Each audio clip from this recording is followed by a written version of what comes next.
78.6 FM Yoma Time, positive vibes with Winsome. Man, you guys don't understand how good and how amazing it feels to be back in the booth today, man. What? I've been away from 78.6 FM for about 2.5, almost 3 weeks. As you guys who've been following and know what's going on with my chapter right now is I just came back from the Philippines. So I was in Manila for a few days, nice chunk of change, a chunk of days, should I say, teaching for the headquarters Philippine Air Force, local companies that invited me.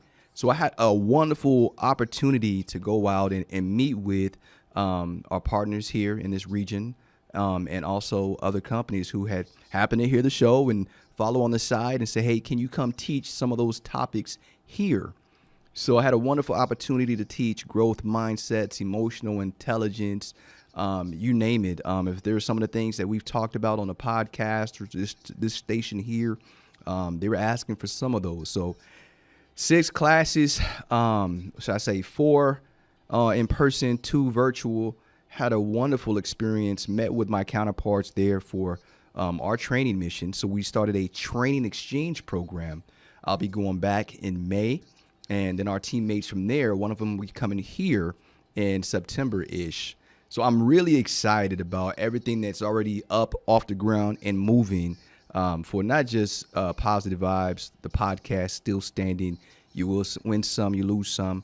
But I'm also, this is for what we do every single day as what we call a career advisor, or now the name has changed to development advisor for the United States Air Force. So being able to create, teach, coach, facilitate has been an amazing journey so far, man. And again, you know, our mission every day, when I'm not on the radio podcast, not on the air, it is to motivate, inspire, educate, and not necessarily in that order, but really that's the thing that we get to do every single day. So without that being said, should I say with that being said, right? And forgive me, guys, I'm jumping back in here. It's been a minute, so I need to get my bearings again. You know, I love being in this space. This is that time of day where I know I can just be me unapologetically and just speak life into friends and family that are taking the time to listen. So if you're on the air or listening at home or watching on the radio, watching at home, listening on the radio, I'm so excited to be back. 78.6 FM, positive vibes with Winsome. So I got homework, right? I left for a few weeks. I promised everyone that when I came back, I was going to drop two episodes on the podcast. So if you're listening to the podcast, if you're following and tracking along, you probably already know that we were in the top 10 for my first 30 days, which is a blessing. My first 30 days having a podcast, top 10 podcast in Japan. And that is just an amazing feeling, an amazing thing to hear and see that you're actually being listened to. People actually enjoy and appreciate the information that you're putting out there in the world. And I really, really adore, love, appreciate, and really can't say thank you enough to the folks who take the time to not just listen, but also follow, like, comment, share. All of those things mean so much to me because I can't do it without you. I mean, I can speak to family all day, share on Facebook, but beyond that, I need you to help me spread the message. If it's good to you, it makes you feel good, it sounds something that you wish other people can hear, share it. That is all I ask. If it's something that you want to share, I'm not ever asking for money. I'll never ask you to like and subscribe on YouTube type deal and Twitter. I'm not monetizing any of that. I am literally just hoping that you are spreading the good news. I am not an influencer. I don't need the money to take care of myself in my life. I am an encourager. This is my sole purpose, and encourage my friends, family, and I love doing it every single week. And I wake up excited to do it. Me and my teammate, we still go to work every day and we still scream, man, in each other's doors. We did it yesterday. It was really funny because I was doing it a few weeks ago and he's back. He got new energy this week, right? So he's in his office this week saying, hey, Winsome. He calls me Cully, but I'm going to start reminding him, call me Winsome. I don't like being called my last name. Hey, Winsome. I said, what's up, man? He said, hey, man, you know we get paid for this? And I'm smiling because I know I say that to myself every single day. We get paid to care. We get paid to be ourselves, to encourage, to uplift others. We get paid to stop time for people, to make sure we're helping them chart their course. That is literally when you can do what you love and love what you do, that is a blessing. And I'm so grateful. I can't tell you how grateful I am for these opportunities, for this specific opportunity to do this year. I know it's not forever, but I'm going to give it everything I have. I'm going to leave everything out there, and I'm going to bring my heart every single day. 78.6 FM Yomaton, positive vibes with Winsome. Today, what are we talking about, man? I do want to give a shout out to everybody who has supported me. Should I say shout out to all of the companies who have supported me leading up to this point. I would be remiss not to mention Trainers Warehouse, remiss not to mention Youth Light. Let me see, Remo. I don't have a little piece of paper. I told you all of this is always unscripted. Remo, we got a lot of cool things happening with them in the second quarter. Free Period Press. Thank you. The self-care journey for myself and sharing that with everyone. Thank you so much for the journal, the links, the support. I need to reach back with all of these people moving into the second quarter. This first quarter, January, February, March, man, the whole goal was to get programs up and running, right? So last year was, okay, let me just bump my head a couple of times, try to understand exactly what I can and can't do when it came to podcasts, the stations, the shows. Let me learn more about myself last year, right? And then this year is, okay, I'm gonna put all of this together and let me figure out how to help others grow. How do I grow others and show them what I learned from that journey, that experience? Because a lot of people go through those journeys and experiences and they don't bring that back to help others in their paths or in their journey. And really, that's my sole purpose. I want others to not have to do or bump their heads the way I did, or not have to find those same hurdles and figure out how to get over them. If I did it, I'm going to share it with you, right?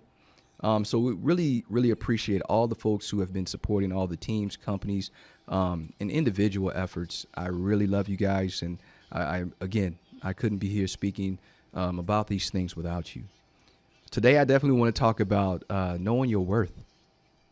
And I'm going to tell you a quick story. I was talking to one of the young ladies I coached on my way home yesterday, and she was telling me about her week. And she's telling me, we've been over a few months, we've been coaching and going through a process. And when we opened up our session, she would tell me, how she didn't really feel valued at work.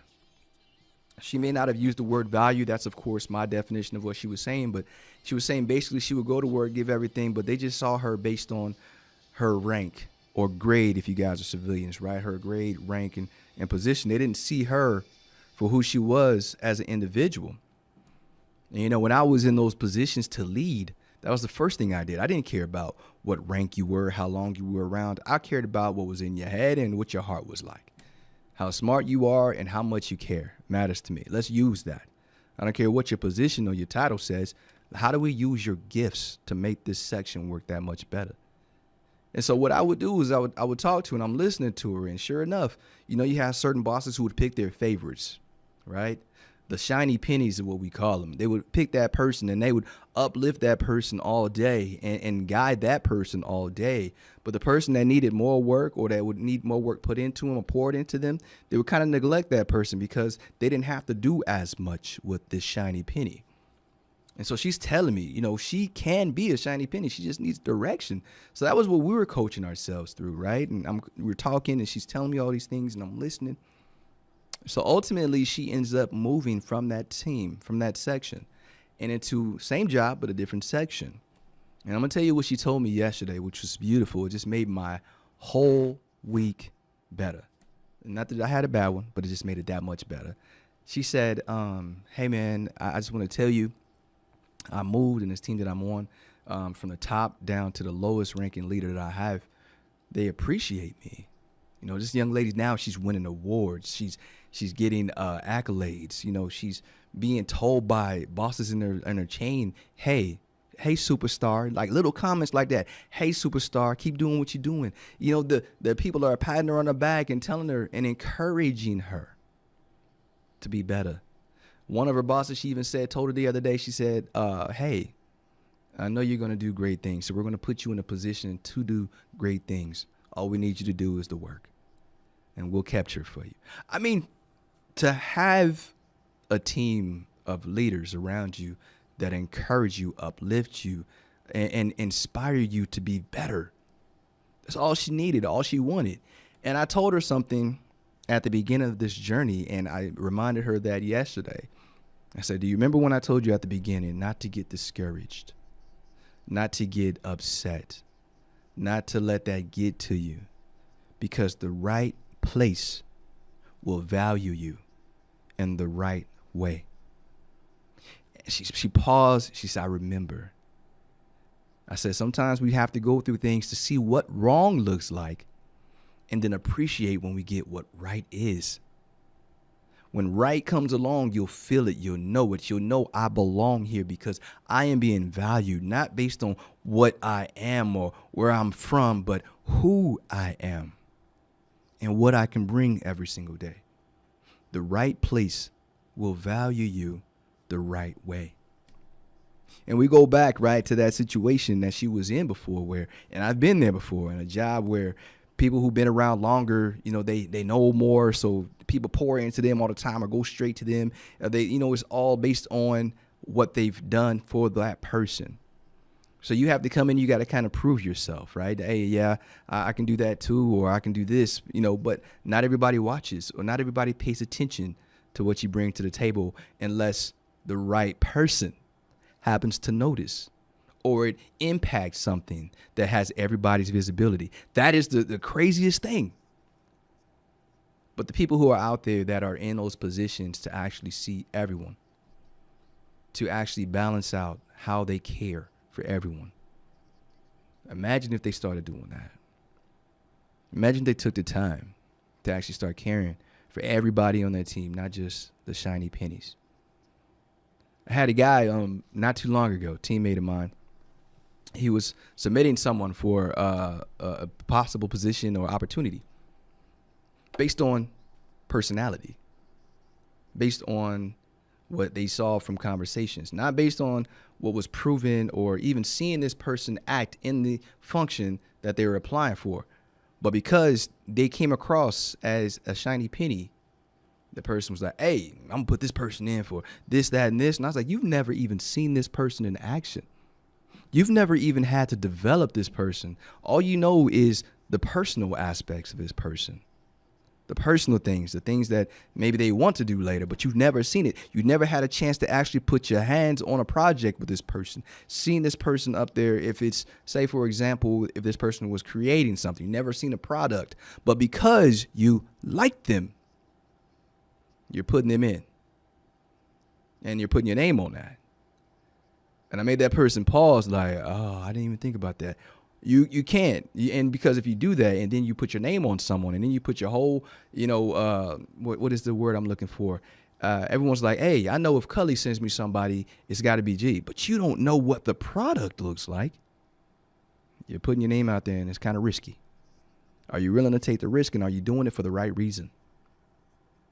Person was questioning it. I said, I'm all for it. I support anybody. I will sponsor anyone with a good heart and a good mind on themselves. But if you haven't had enough time to even know if this is genuine or if the person is showing you what they want you to see, you might want to take a step back and just make sure, test that theory first before you put your name out there.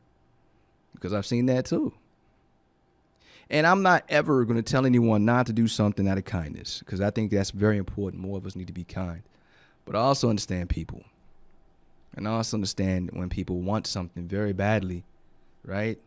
But you have to sometimes make sure that it's not just a shiny penny. And you have to make sure that that opportunity should not be given to someone who actually deserves it versus somebody who just wants it. Anyway, 78.6 FM, Positive Vibes of Winsome. Young lady who trusts me with this, and thank you for allowing me to share this.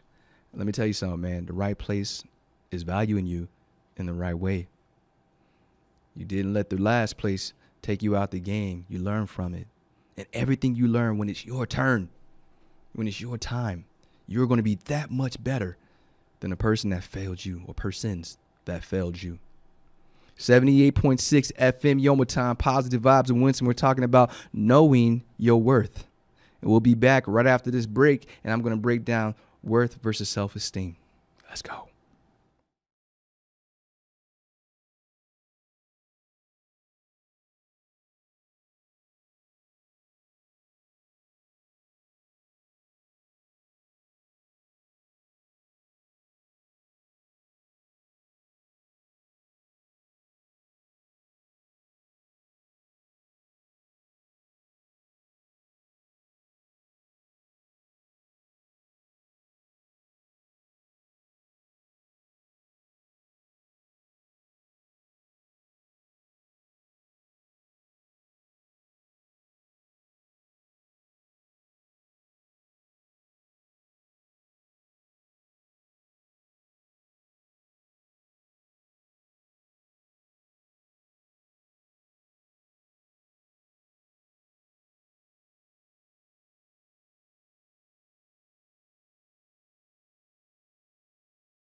'78.6 FM Yoma Time, positive vibes of Winston. We're talking today about self-worth versus self-esteem.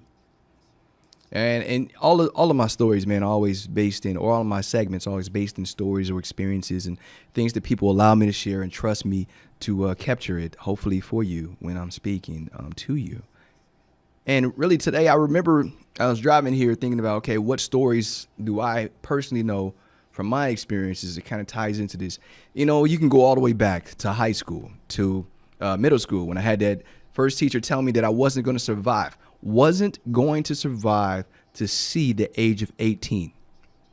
Not because of anything I did, but based on my personality at the time, probably a couple of other factors, and some of the things that my older brother had been doing. She was judging me. You will not pass or live to see past the age of 18. I don't see it, was the comment. Well, that fired me up. I know for a lot of other people, it probably would have been in their head, but it fired me up. I was like, I'm just going to prove this lady wrong. She didn't even show up to my graduation, and she was at the high school at the time. Hey, anyway, that was one. Another story that I can tell you is when I was playing football. Now, if you guys don't know, if you haven't heard this before, when I was growing up, I was in a single family or single parent household, right? It was just my mom. And my mom never wanted me to play sports. She was so worried that I'd end up in the hospital, and she didn't have, somebody there to pick me up. I would go to practice by myself and she couldn't be there, so I'm happy. So playing football was like, I pretty much had to sign up for football and forge her signature to get out there. No lie. And then I just told her, I said, Mom, I really wanted to play football and you wouldn't let me, First year was 9 years old. And I was chubby when I was 9. I ain't gonna lie to you. I was chubby little kid with little fat cheeks like I'm growing back now, right? After eating real good in Manila. But I was a chubby little kid, and they put me in as a lineman. That's how chubby I was. If you guys are tracking football, I was a lineman in Pop Warner. And I hated it. Being a lineman, you're just getting beat up and ran over all day, right? That's pretty much what they do. You just stand in the way and keep somebody from getting to our important players, basically, as a lineman. Use your body to protect these guys, right? And create opportunities for them. My entire life, I've been creating opportunities for other people, man. It started there, right? So I'm going to hold the line. I'm going to open a door. I'm going to create ways for you to walk through and, stand on my shoulders to get there. That's literally where I started at 9 years old. But I hated that position, not because I didn't like the responsibility or where it would lead us when we scored a touchdown and I made that big block. No, because I didn't understand the game playing that position. My first time being able to play football, having to beg and plead and forge a signature to get on the field, having to have a paper route. Remember paper routes, y'all? A paper route, try to make some cheese, right? Or helping my friend with his paper route because I was getting his money. He was older. So really just to pay for pads, to pay for gear, to pay for the trips when we win. So this Pop Warner, My mom's working 2 jobs at the time. She had a daycare in the daytime and was nursing at night. So, it was really just up to me. So I was getting beat up. I remember one time I was really in pain, but I didn't want my mom to know. And it happened again in high school. But let me tell you, when I went out there, all these kids, they've been playing for a couple of years before me. Even when they was tiny with flag football, if I'm not mistaken, back then, they had all been together. They all knew each other. They all had their little chemistry already, right? Coaches knew their names by the time I showed up, 9, 10 years old. So I'm sitting here like, I don't know none of these kids except for from school. I've never been on the field with them, and I don't know what I'm supposed to do other than what I've seen on TV. I was getting beat up. Coach overlooked me just to make sure that his shiny pennies were doing great things. He probably didn't even know my name till midway through the season. My number, he knew my number on the back of my jersey, but he didn't even know my name. So I realized at this point in time, man, I didn't realize that I was being undervalued as an individual or treated differently than everyone else. I just went with it. But it did make my self-esteem go down. My self-esteem, because all the stuff that I wanted to do, I never even got a chance to try. So at 9 years old, my self-esteem as an athlete was low. And so I went with it. I took that L, right? I finished the season. I finished the season not because I enjoyed what I was doing. I hated it, but because it was new and I wanted to see how it played out. I was hopeful. And at the end of the season, just like it started, I was just another number. My first time playing football. I did not play football again based on that experience until I was in high school. Listen to me when I say this. My Pop Warner experience was so horrible that I didn't have any feeling to play football again until high school. Any thought process of wanting to play. No kind of feeling for it. So I get here, freshman year. Now remember what I told you about when I was 9? A lot of these kids already knew each other. 9, 10, they already knew each other. And now freshman year, all the same guys in Barstow, California, I will call it out. In Barstow, all these guys were growing up, and every year they've been playing together. They had a chemistry. They had a vibe. They knew each other. They knew their strengths and weaknesses. And here I come all over again as the new guy. The difference is I'm not the chubby guy anymore. The difference is since 9 years old, I lost all that weight. And now I'm watching football. I'm out there playing in the background or playing football, pickup ball, what we used to call there was a game we used to play where we just throw the football up and you had to run with it until you get tackled and then somebody else runs. I would do all of this just to keep some sort of activity going that felt like this is what I want to do one day. So long story short, I get to my freshman year and it was the same thing all over again. Coach had no idea what I was, but he knew I was fast. See, up until that point, I've been running track from middle school, running track, went back to help the kids, coaching track in middle school because I was quick. I had no kind of form. It was not great, but I was quick. It was even in the little paper for my freshman year when they were trying to figure out who was going to be the starting running back. Coach was like, yeah, Winston got some speed, but blah, blah, blah, right? Because I didn't have the mechanics, didn't have the experience. So he didn't take the time to develop me. I get yelled at a lot. Never took the time to develop me. So I had to develop myself. When I tell you this, I had to watch other players. I would watch the NFL. I would watch college football. I would mimic moves. My favorite player back then was Barry Sanders. I would go in the backyard and mimic his moves, right? That was all I knew what to do because there's nobody mentoring, developing me, taking the time to try to make me better. I had to do it myself. So every day I showed up at practice. I didn't have a father at home to throw the ball to me, practice to me, tell me what was right or wrong. All I knew was the guys I'm watching on TV, Emmitt Smith, Barry Sanders, running backs. That was the position I played. So when I'm at practice fumbling because I don't know exactly what to do with my hands or the ball other than what they taught us at practice, right? And all these other guys have been doing it for years since they were 10, 8, 7, 6 years old. I'm learning as a high school freshman what right looks like. But I'm going to tell you, nobody around there took that in consideration or even cared because all they wanted to do was win. All they wanted to do was have their name attached to winning. And all I was trying to do was learn. So I was getting beat up a lot, and not physically, but just verbally on the field, right? This dude can't fumble, fumbleitis, can't catch, no hands. Bro, I don't have nobody throwing to me. My older brother ain't around. My dad ain't around. I'm literally learning this on the fly. And imagine what that could have did to my self-esteem again, now in high school. But for some reason, from that experience that I had at 9 and knowing how I left that time and how I fought back to shed that weight, started running track, got my speed up, and the love I was getting from the track coaches. And if I never said this, hey, thank you to all the middle school coaches out there, or any coaches that are actually speaking life and encouraging these young men and women. I needed that. When I was trying to develop, I didn't have someone at home to do it. So I needed you to help develop me. And let me tell you what that did for my self-esteem. It went up. So no matter what came at me at football, I don't care because I know I'm good at track. I smoke most of you, right? Maybe not all of you because there's some fast cats on the football team. But most of you I'm faster than, so I'm good. That was where I went mentally. It's okay.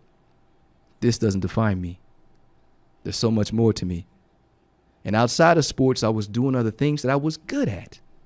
Had opportunities to run for offices like student council, and other organizations. I was on the academic programs that were really cool. And I struggled in other areas, but I knew where I was good in those areas. I'll say this, I had to learn at an early age, or should I say I had to learn at an early age what my strengths and weaknesses were. And I learned to embrace my strengths and love myself based on the strengths and gifts that I had. I learned what they were and I just expanded upon those. And my weaknesses, the things that people were attacking me for, and the things that were beating me up, I didn't let that ruin my day anymore because it happened to me so long ago.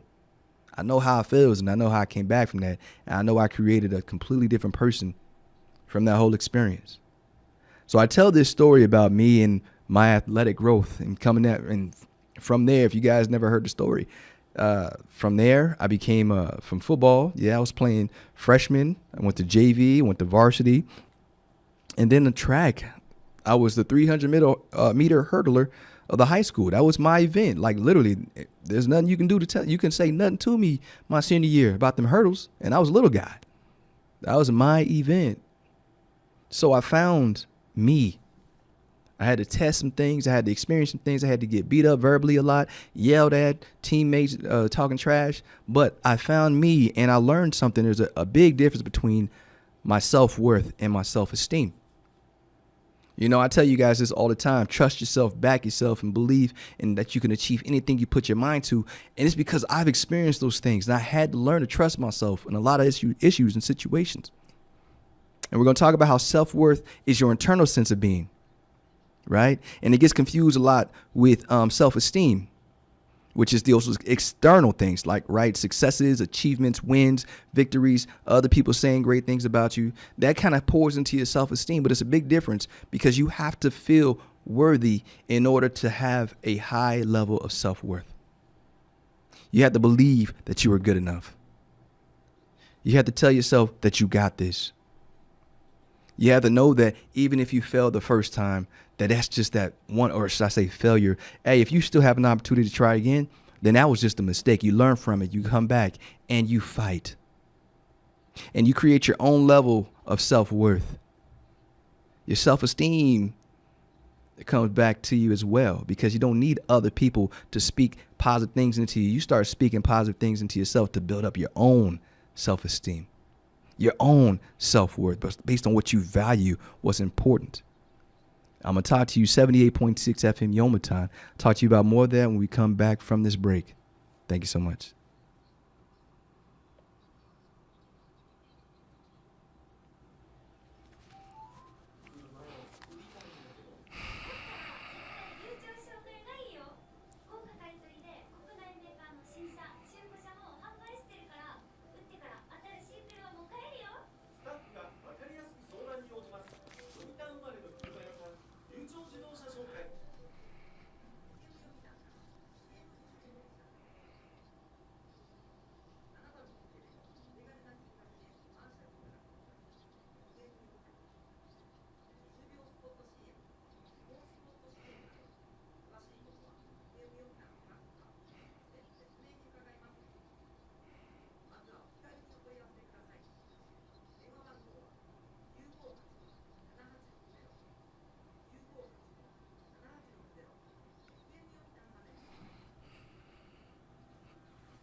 78.6 FM Yuma Time, positive vibes of Winsome. Big shout out to my sister Steph. Thanks for the feedback, man. I see you listening. Hey, check this out. I am so excited to talk to you guys, man. And as she knows, to be back in the booth, and this is where I love to be on Saturdays. I always throw stuff at people when they say, hey, man, you want to hang out? You want to do this? I'm like, what time and what day? Because if it has to do with the days I'm on the radio or on editing, I can't mess with you, right? That's my personal boundaries for what I love to do. And I make sure I set that time and time for me to do this, because if you can do what you love and love what you do, you're winning. And not comparing to anybody else, right? Just yourself and what you love to do. And people, the ones that understand it and respect it, still vibe with me. The ones that can't get it, hey, that's all right. I get it. That's all that really needs to get it. And that comes back to having that self-worth and self-esteem, right? So one of the things I would tell you about self-worth is confused, again, like I told you, with self-esteem. Self-esteem is when you're talking about how you feel based on your successes, how you use achievements to define your worth. It could have been really easy for me to have a very low self-esteem after going through all of the experiences I went through, because I was beat up a lot verbally. I wasn't keeping up with how these other kids were winning when it came to athleticism at a young age. I didn't have anybody to teach me these things. And at first it was really hard on me, right around 9. But as I got older and started understanding that there are things I can do for me still when football doesn't define me, sports don't define me, I have other gifts. When I started understanding it, and I had those teachers, these other teachers, the other coaches that will pour that love back into me. That is why it is so important that we pay our teachers for what they're worth. Our coaches, our mentors that are out here from the Big Brothers, Big Sisters programs, etc. These people are actually speaking and pouring life into youths like myself, that if I didn't have that, there is a direction I guarantee you that I could have went in to where I would not be talking to you right now. The direction that I could have went in based on what that teacher told me, that I wouldn't survive to see 18 in the city that I grew up in. And we grew up in a city where drive-by shootings were real. Being jumped after school or fighting just because of what colors you're wearing. Like the colors behind me right here in the radio, wearing one of these, I probably would have got beat up at school. I promise you, it was that bad. But to survive that, and listen to me, that alone, when I'm dealing with things right now, really a lot of that stuff doesn't affect me like it affects others, because if you knew what I survived, if you knew what I accomplished, what I achieved, just heart, that's all it was.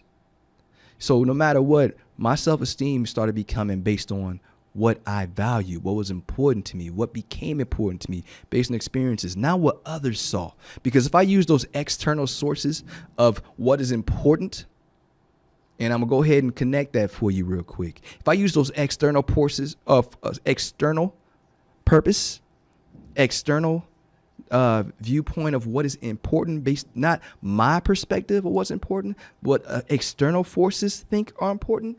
Let me tell you what external forces think is important. How many likes you get? External forces. How many people follow you? External forces. How many friends do you have? External forces. How many people call you? What rank are you? What is this? All of those external forces, if I allowed that to define me, I'd be a miserable person. Because none of that defines who you are. None of that should play into your self-esteem. But so much, 2023, we're there right now. There's people, if they don't get likes and hearts, they are hurt for a few days. It does something to their whole psyche. I'm telling you, it's a reality that we live in right now. It's kind of like one of those episodes of Black Mirror, that people are basing their self-esteem and self-worth based on external factors, not how they feel about their own personal wins, their own personal victories.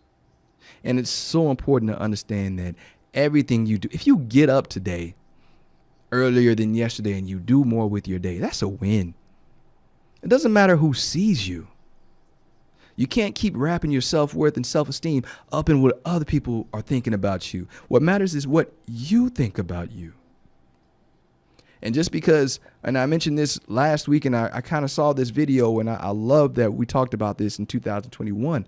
But just because other people are winning their race, that has absolutely nothing to do with the race that you're running. And I'm going to tell you another secret, man, and we've talked to a lot of podcasters, influencers, and folks who are out here doing it. A lot of these people are very miserable. A lot of these people, they're wrapped up and their self-worth is tied into being an influencer, being able to influence people following them. And have you seen, and I'm going to tell you, this is the craziest thing I saw, man. And I don't want you guys to have your self-worth or self-esteem tied up into this, but you'll see even actors that realize that their acting career is over, musicians, their music career is over, but they just need the attention. So they do some really crazy things. Someone who's in between albums. You guys know who I'm talking about. I ain't even going to say the man's name. But I'm so glad that he's silent right now and that he's taking some time to himself, hopefully getting some help. But literally, they will do the wildest things for attention. Not because it's changing anybody's life, for attention. You have some of the richest people in the world that can go anywhere in the world, do anything they wanted to, but they are unhappy. Because behind all that money, they have never truly built up a sense of self to where they're proud of themselves. That their identity wasn't wrapped into things that don't matter. Their identities were tied into the fandom or the way the public viewed them, or the numbers of likes and fans and followers or the comments. Really, if you tie your identity up around those things, you're going to be a miserable person because this fame doesn't last forever. These positions that you're in doesn't last forever. The situation that you're in right now, good or bad, it won't last forever. One of my buddies, and I'm going to share this with you, he hit me up a few weeks ago. He just retired recently. And one of those stories I tell about how people leave and their whole identity is wrapped into what we do. And I tell every single person I sit down with right now, you have to separate yourself. This is what you do and this is who you are. We got a name tag on our uniform and we have the name of our branch of service. This is what you do, that branch of service. And remember your name. There's a story in that name. There's a legacy in that name. There's character. It's what you leave behind. It's who you are every single day, what people see from you. And when you walk in the door, I asked a group of folks the other day I was teaching, I said, I want to go around the room. If somebody asked you right now, who are you? What would you say? Or somebody had to tell a story of who you are. What would they say? And one of the guys is like, they say, I'm funny, I'm loyal, and hardworking. Okay, cool. That's what your friends would say. What would your family say? Would they say the same thing, that you're funny, loyal, and hardworking? I'm not sure. I really don't know. These are the things you have to know. Because you got to show up every single day consistent. The character you want, the person that you want the world to see, but more importantly, the person that you want to be proud of looking at in the mirror every single morning. The person, when you look in the mirror, you're in love with that person, what they're doing with their lives, the moves that they're making, the decisions that they're making. You love that. You have to be in love with the person you see in the mirror, and you can't allow your self-worth and self-esteem to be wrapped up in what everybody else thinks is important. You have to know what you value. You have to know what's important to you. You have to know what you want your finish line to look like. And if you're fighting to the finish line in the lane in that zone that works for you and is the one that you want to cross at the end, I've said this and I always mention this to you. The people that are with you when you cross that finish line, or even when you get close to it, those are the people that are supposed to be there, the ones that are encouraging you. Like my friend texted me on a break, the ones that are telling you and giving you feedback, the ones that are trying to help you become the best version of you, and that you can reciprocate those efforts, right? We have to use the big words, so I got to slow down. Reciprocate those efforts to those friends. Listen to me. If you don't reciprocate efforts, what kind of friend are you? Because if people are pouring into you, pouring you, and you never go back and say, hey, I want to check on you too. How are you doing? That's not a friend. That's just somebody who's draining someone's energy like a vampire. Selfish. I go and I digress. Listen to me. 78.6 FM Yomitan, self-worth, self-esteem. Your self-esteem is going to be built off of things that are happening to you, your past, how teachers treated you, how parents treated you, how relationships treated you. That's your self-esteem, because it makes you feel a certain way about yourself. But when you're able to take that power back from external forces and your self-esteem is driven from how you feel about yourself, not how other people made you feel. When you start valuing yourself different, you start valuing your accomplishments different. When you start seeing the things that actually matter different, when you start seeing accomplishments for what they are versus what you think other people want to be great, that's when things change. Comparison is a lot of times what knocks people off track. When they're getting to a level where their self-worth and self-esteem is high, then they start comparing themselves to others. That's what knocks you off track. I had a conversation yesterday. I was talking to a young man, and someone kind of threw a dagger out there, like a grenade out there, right, to kind of throw off the conversation. And I just looked at him like, that's cool. I may not have done what that person did, but I know that in my story, the things that I was able to accomplish in its place were also great, right? And I say this because I'm not comparing myself. I even put it on my board this week. I am one of one. It is me versus me. I'm in competition with no one. There's absolutely no time that I wake up feeling like there's somebody I look at, I want to be better than them. Never. My goal every single day is to be the best version of me. To get up out of bed knowing that I want to encourage, inspire, and motivate somebody today to be better. I want my kids to be better than me. I want the folks that look up to me to be better than me. I don't see them as competition. I want the folks that work with me to be better than me. I don't surround myself with folks who I know I'm better than. I surround myself with folks that are better than me. I need that because it pushes me, it drives me. I see greatness and I want greatness. So I want to keep the same vibe throughout the entire section, not just with them, but it inspires me to be great when I surround myself with greatness. I have a wonderful team. I have a wonderful family, wonderful children. So I want to be something that they all look at, and that's a wonderful person that cares, that loves, that'll stop time for them, that's trying to live their best life, that's trying to go out into this world and not settle for anything. If there's a possibility to touch it, I want to try it. Touch, feel, smell, hear, senses, all of them. I just want a sensory overload in life. I want all of it. I don't want there to be a place on the map that I haven't at least had an opportunity and took an opportunity to go to. When it's all said and done, we all have a story. Make yours one that's worth reading. Make yours one that people care about hearing. And not just the folks around you, but you. A story that you'll be proud of. A story that you'll be proud to tell your grandkids. To tell your folks to come check on you. Stories, they smile and they always just want to come hear the stories. That is exactly what we are in the end. Stories. That's what we leave. Our legacy. That's why it's so important that you keep an eye on your character. Have that self-awareness high so you know what other people see. And be in love with the person that you see every morning. And I go back to tell you, do not allow your self-worth or your self-esteem to be wrapped up in external forces. Love yourself. Trust yourself. Back yourself. And fight to be the best version of you every single day. You are in competition with no one. You are one of one. You are an amazing and unique and beautiful creation.